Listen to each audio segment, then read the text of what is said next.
The whole place stinks. It stinks. First of all, it's nothing to do with it.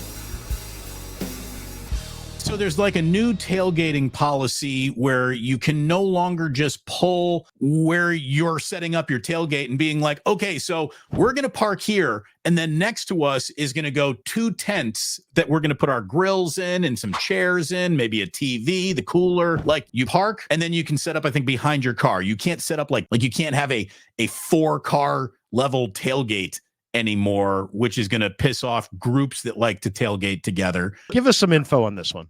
They're doing it so you drink less and eat less and have less fun outside. Therefore, you go inside and spend more money. That's why they're doing this. They're not creating any. It's going to be easier to get in and out.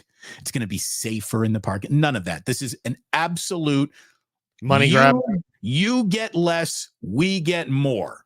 You don't have time to eat 3 burgers before you walk in. Wait, is that what they're doing? They're shortening the window? Is that what you're saying? They've shortened the window. I think they've shortened who can actually park where and when and how much space you can take up. Look, everything I'm all also this. I am. You don't believe me. The whole place stinks.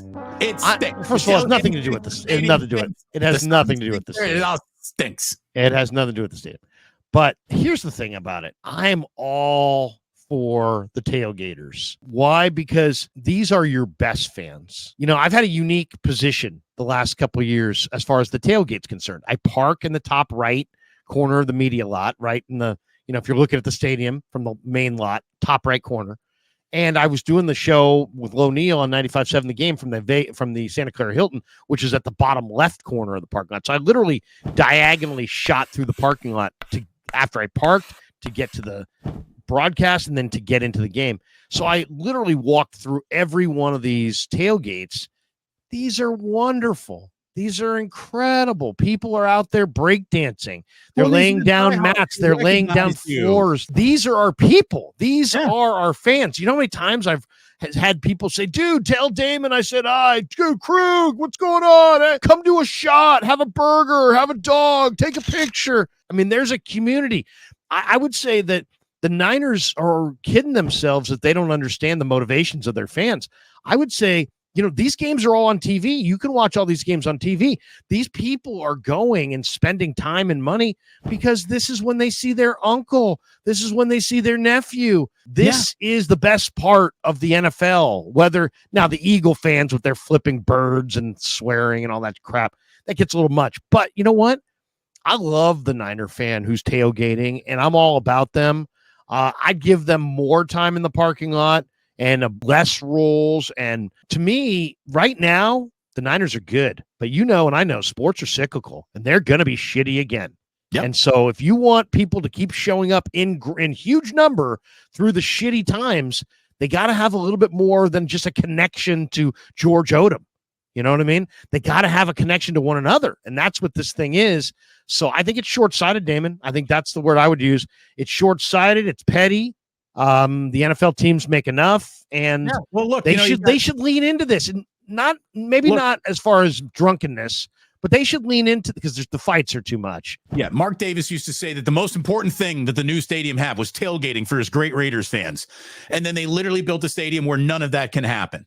So it's just it's a whole bunch of lip service. The choice between doing right by fans or making more money is not a choice for NFL owners. They will make more money and choose more money and screw over their own fans every single time and chance that they get. There is a petition right now. This is on change.org, Larry. It says, what would you do if your favorite football team made tailgating almost impossible?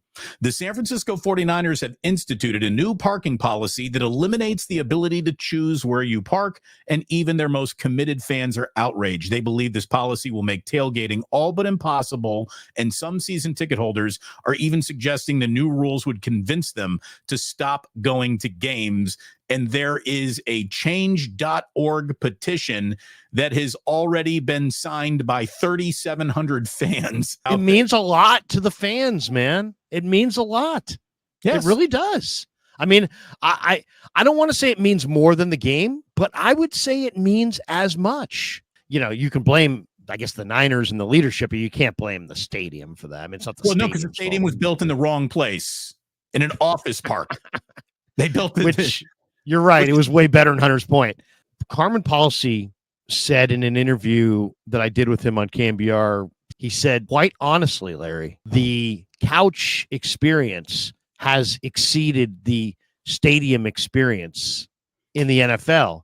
And I believe, and this is Carmen speaking at the time, that that's a significant problem it's going a better forward. TV show than it is an in-person experience. I've reached that It's conclusion, different. not only as a fan, but as someone who covers a game. Larry, I cover the game better from my couch than I can from that press box.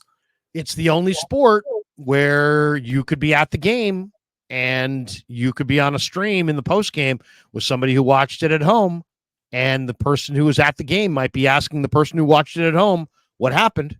Think about that. Yeah. I mean, think about that. Yeah. And yet we're privy to, you're not privy to the all 22. I'm privy to the coverage. I'm sitting there on the upper deck. I can see the coverage. I should know more about the game than the guy sitting on the couch, but I'm also not hearing any of the commentators, and I have to know what coverage I'm watching. Got to know a little something about coverage to know what I'm watching if nobody's telling me this. So you know what I'm saying? It's a different experience. But if you're going to really push back on the stadium experience via the tailgating, then suddenly you're now daring people to experience the NFL on the couch. And when they experience that experience and realize that it's cheaper and easier and maybe is good or better, then you've lost a lot of in-stadium fans, and that's not a good thing. So I don't, I'd tread very lightly on this thing. If I were the 49ers, I would not dig my heels in and be like, this is the way it's going to be going forward. Because what if you do turn off 75% of your fans, your hardcore fans? I guess the only other option, if you were going to the game and you love tailgating, is stay out of the main lot, because I guess there's all these secondary lots, right, Damon, all over the place. And the main lot is the lot that the diehard fans are in, who want to set up the tailgate that is Instagram ready, that is 5 tents and 2 grills, and exactly, and a DJ is spinning, and you just, it's awesome. It's amazing. It is. Yeah, people go nuts with their tailgating rituals, and this is going to make the people who are most married to their rituals have to go and find new tailgating rituals, and that sucks. You don't do that to your fans. No. So the Niners were handed a booklet of data points about this decision, and all of the data points that pointed to "and your fans get over" meant so much less to the data point of "look at how much more money we'll be making." And that's it. That's it. I'm telling you right now, Jed York doesn't give a shit about you, your family, its experience, how much fun you're going to have. He doesn't. But no other NFL owner really does either. So I'm not going to hold it just against him. This is a business. The business is meant to shake money out of your pockets. That's it. That's what it is. Thanks for watching. Tune into the Damon Bruce Show live on YouTube every weekday at 2 p.m. Eastern, 11 a.m. Pacific.